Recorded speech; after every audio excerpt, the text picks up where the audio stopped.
నమస్తే అండి అందరికీ. అన్నవరం సత్యనారాయణకి సంబంధించింది ఒక స్టోరీ ఉందండి. ఆ కొండ మీద అతను ఎలా వెలిసాడు, వేటి ఆయన సంబంధించి మొత్తం డీటెయిల్స్ అని వీడియోలో నీకు వినిపించబోతున్నాను. ప్రతి ఒక్కటిని ఇక వైజాగ్ స్టేషన్లో నేను అన్నవరం బయలుదేరానండి. అయితే ఈ రన్నింగ్ షాట్లోనే మొత్తం అంతా మీకు దానికి సంబంధించింది స్టోరీ అంతా వినిపిస్తానండి. మా పంతులు గారు చెప్పిన వివరం ప్రకారం ఇంకా స్టోరీ అంతా మీరు వినండి, తెలుసుకోండి. స్వామివారి కోసం ప్రతి ఒక్కటిని స్వామివారి అన్నవరం కొండ అని అంటారు, కానీ అన్నవరం కొండ కదండి, రత్నగిరి పర్వతం అండి. ఆ పేరు ఎలా వచ్చింది ఏంటని చెప్పేసి దానికి సంబంధించి డీటెయిల్స్ కూడా ఈ వీడియోలోనే ఉన్నాయండి. పూర్తిగా మీరు విని తెలుసుకోండి, పూర్తిగా తెలుసుకోండి.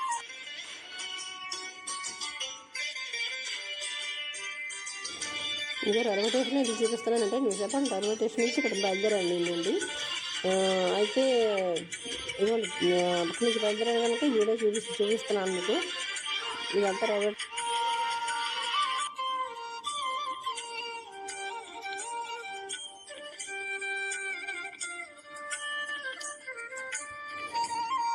అన్నవరం సత్యనారాయణమూర్తి స్వామివారి కోసం ఆయన మాటల్లోనే పంతులు గారు చెప్తారు స్టోరీ అంతా.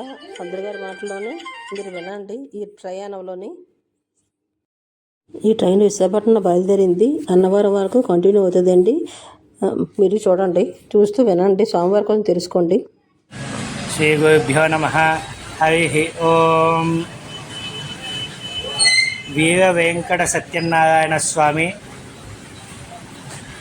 అసలు మూర్తులందరిలో కూడా అతి భిన్నమైన మూర్తి ఎవరంటే వీర వెంకట సత్యనారాయణ స్వామి.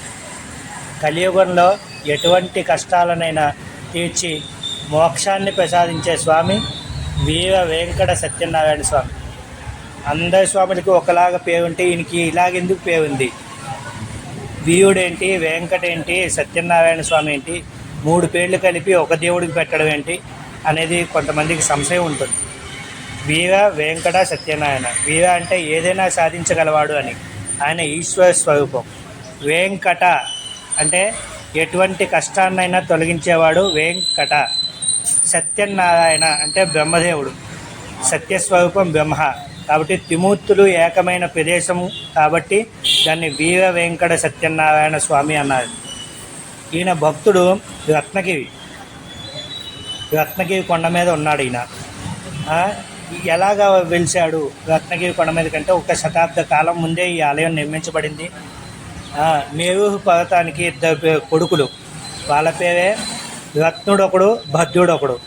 వీళ్ళిద్దరూ కూడా పెరిగి పెద్ద అయిన తర్వాత తపస్సును ఆచరించి, రాముడి కోసం తపస్సును ఆచరించి భద్రగిరిగా ఆయన రామచంద్రుని శిరస్సు మీద పెట్టుకున్నాడు. ఈయన రత్నగిరి, ఈయన నారాయణ స్వామికి తపస్సు చేసి రత్నగిరి కొండగా వెలిసి, స్వామి నీవు నా యందు నా శిరస్సు మీద వెలిసి ఉండాలి అని తపస్సును ఆచరించి వరం పొందాడు. అలాగా రత్నుడు రత్నగిరిగా మారి రత్నగిరి మీద శ్రీ రమాసహిత వీర వెంకట సత్యనారాయణ స్వామిగా ఆయన వెలిశాడు. ఒక భక్తుడికి శతాబ్దం క్రితం ఒక రాజుకి, ఇద్దరికి ఒకే రోజు స్వప్న దర్శనం చేసి, ఇదిగో నేను ఇక్కడ ఉన్నాను, వచ్చి నన్ను బయటకు తీసి ఆలయం కట్టండి ఆయన సందేశం అందించారు. ఆ స్వప్న సందేశం వల్ల ఆ రాజు, ఆ బ్రాహ్మణుడు వెళ్ళి అక్కడ ఆయన్ని వెలికి తీసి అత్యద్భుతమైన గోపురాలతో సహా. ఈ ఆలయానికి ఉన్న ప్రత్యేకత ఏంటంటే ఆలయానికి 4 రథచక్రాలు ఉంటాయి.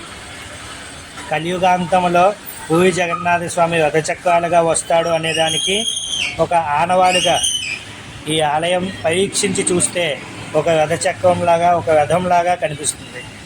అయితే వీర వెంకట సత్యనారాయణ స్వామి వారిని కొలవడం వల్ల ఏంటి అవుతుంది? ఆయన ఇవ్వలేనిదంటూ ఏమీ లేదు. ఎందుకంటే త్రిమూర్త్యాత్మక శక్తి స్వరూపిణి కాబట్టి ఆయన నీకు ఎటువంటి కష్టాలనున్నా మనస్ఫూర్తిగా స్వామి నాకు ఈ కష్టంలో నుంచి నన్ను బయటపడే అని ఒక్కసారి మనస్ఫూర్తిగా కొలుచుకుంటే నీ వ్రతం చేస్తాను. ఆయన వ్రత కథలోనే ఉన్నాయి, స్వామి నీకు ఇది చేస్తాను అని ఒక్కసారి మొక్కుకోగానే ఎన్నో కష్టాలు పోయిన కథలు. ఆ వ్రత కథల్లో 5 కథలు ఉంటాయి, అది అందరికీ తెలిసినవే కాబట్టి అలాగే స్వామివారిని మనస్ఫూర్తిగా కొలుచుకోవాలి. కొలుచుకొని స్వామి నాకు ఈ కష్టాల నుంచి బయటపడే అంటే కలియుగ సాక్షాత్తు దైవం ఆయన. పిలిచిన వెంటనే పలికే దైవం వీర వెంకట సత్యనారాయణ స్వామి. కావున ఆంధ్రప్రదేశంలోనే కాకుండా వివిధ దేశాల నుంచి, వివిధ రాష్ట్రాల నుంచి కూడా, ఎందుకంటే ఇంకో ఏదైనా క్షేత్రం, ఇప్పుడు నరసింహస్వామి అవ్వచ్చు, 2-3 క్షేత్రాలు ఉన్నాయి, 9 క్షేత్రాలు ఉన్నాయి. ఈశ్వరుడికి అనేక క్షేత్రాలు ఉన్నాయి, అమ్మవారికి అనేక క్షేత్రాలు ఉన్నాయి. కానీ వీర వెంకట సత్యనారాయణ స్వామి ఆయనకి మాత్రం కలియుగంలో భారతదేశమే కాకుండా యావత్ ప్రపంచం మొత్తం మీద ఒకే ఒక్క క్షేత్రం. ఆ క్షేత్రాన్ని దర్శించడానికి ఎంతో వేల మంది ఎక్కడెక్కడి నుంచో వస్తారు. వారి కష్టాలని తొలగించుకొని స్వామివారికి మొక్కుబడులు చెల్లించుకొని వెళ్తూ ఉంటారు. కావున ఏ భక్తుడైనా నాకు ఈ కష్టం ఉంది అని మనస్ఫూర్తిగా స్వామివారిని తలుచుకొని స్వామివారిని దర్శనం చేసుకోండి. ఒక్క దర్శనం చేసుకోవడం వల్ల మీలో ఉన్న అసత్యం అంటే అబద్ధం ఒకటే కాదు, పూర్వజన్మ నుంచి ఏవో వాసనలు కలిగి ఉంటాం మనం. వాటి వల్ల మన దుర్బుద్ధిగా మారుతుంది. ఆ వాసనలు ఏం చేస్తే బుద్ధి మారుతూ ఉంటుంది. ఆ బుద్ధి ఎటుపక్క వెళ్తుంది? చెడు మార్గంలో వెళ్తుంది. ఆ చెడు మార్గంలో వెళ్లకుండా స్వామివారిని ఒక్కసారి దర్శనం చేసుకుంటే అసత్యవాదం పోయి సత్యం, ఆయన దర్శన మాత్రాన మనలోని ఒక కొత్త చైతన్యాన్ని కల్పించి, ధర్మం అనేది ఒకటి ఉంటుంది మనకి. అది ప్రతి నిమిషానికి ధర్మం మారుతూ ఉంటుంది. ప్రతి వ్యక్తి దగ్గర ధర్మం మారుతూ ఉంటుంది. ప్రతి గంటకి ధర్మం మారుతూ ఉంటుంది. కానీ సత్యం ఎప్పటికీ మారదు. ధర్మం దేన్ని పట్టుకుందంటే సత్యాన్ని పట్టుకొని మారుతూ ఉంటుంది. ఆ సత్యమే సాక్షాత్తు బ్రహ్మస్వరూపం. కాబట్టి వీర వెంకట సత్యనారాయణ స్వామి వారిని ప్రతి ఒక్క ఇంట్లో కూడా ఆయన పటమే, ఆయనకి విగ్రహం అంటూ ఏం లేదు. ప్రతి ఇంట్లో కూడా ఆయన పటాన్ని పెట్టుకొని చక్కగా ప్రతి పౌర్ణమికి కానీ ఏకాదశికి కానీ మీకు కలిగి ఉన్నంతలో బ్రాహ్మణోత్తముని పిలిచి వ్రతం చేసుకోవడం వల్ల ఎంతో పుణ్యం వస్తుంది. పుణ్యం విషయం పక్కన పెడితే జ్ఞానం, మనిషి ఎప్పుడు కోరుకోవాల్సింది ఏంటంటే జ్ఞానం. సత్యదేవుణ్ణి కొలవడం వల్ల జ్ఞానం కలుగుతుంది. ఆ జ్ఞానం కలగడం వల్ల ఏమొస్తుంది అంటే ఇంకా మరుజన్మ ఎత్తలేకుండా ఉండే మోక్షం కలుగుతుంది. ఒక మనిషిగా జన్మ ఎత్తిన తర్వాత ఏ మనిషి అయినా సరే కోరుకోవాల్సింది ఒక్కటే, మోక్షాన్ని మాత్రమే కోరుకోవాలి. ఆ మోక్షాన్ని అతి సులభంగా ప్రసాదించే స్వామి వీర వెంకట సత్యనారాయణ స్వామి. రమారమణ గోవింద గోవింద. స్వామివారి కోసం తెలుసుకున్నారు కదండి, మొత్తం చూడండి వీడియో అంతా. సత్యనారాయణ స్వామి వారిది స్టోరీ తెలుసుకున్నారు కదండి. ఈ రన్నింగ్ షర్ట్లో తీశానండి. నేను అన్నవరం దర్శనానికి వెళ్ళేటప్పుడు ఇగోండి స్టేషన్ దగ్గర నుంచి రూట్ కూడా నేను అన్నవరం రూట్ కూడా నేను వీడియోలో మొత్తం పెట్టానండి. ముందు వీడియోలోని ఎలా వెళ్ళాలి ఏంటని విషయాలన్నీ మీరు కూడా చూడండి. థ్యాంక్ యూ వెరీ మచ్ అండి. నా ఛానల్ చూస్తే సబ్స్క్రైబర్ చేసేయండి, మర్చిపోకండి. మీకు ధన్యవాదాలండి. వీడియో మాత్రం పూర్తిగా చూడండి. Thank you.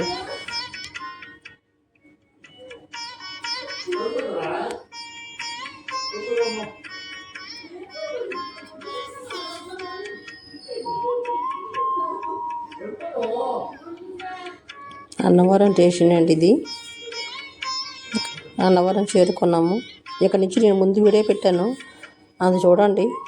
స్వామివారి దర్శనం చేసుకోండి మీరు కూడా.